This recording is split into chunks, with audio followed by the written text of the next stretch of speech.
नमस्कार शेतकरी मित्रांनो, शेतकऱ्यांची शेतीशाळा प्राकृतिक आधुनिक कृषी शोध प्रशिक्षण चिकित्सालय रामपुरी बुद्रुकमध्ये आपले सहर्ष स्वागत आहे।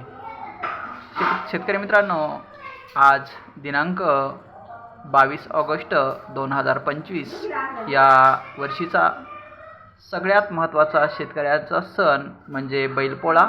हा बैलपोळा सण पूर्ण महाराष्ट्रभर मोठ्या उत्साहात साजरा होत आहे। मित्रांनो, आपल्या घरी रेडमेड बैल विकत न आणता चिखलाचे बैल करावी आणि त्या चिखलाच्या बैलाची पूजा करून महानैवेद्य पुरणपोळीचा अर्पण करावा आणि पुरातन आशीर्वाद मिळवून घ्यावा। शेतकरी राजा सुखी भव असा बळीराजाला पुरातन देवीदेवतांचा आशीर्वाद आहे। तो आशीर्वाद प्राप्त करून घ्यावा, म्हणजे वर्षभर आपले पूर्ण कामं हे नॅचरल करेल। थँक्यू। जय हिंद, जय भारत, वंदे मातरम।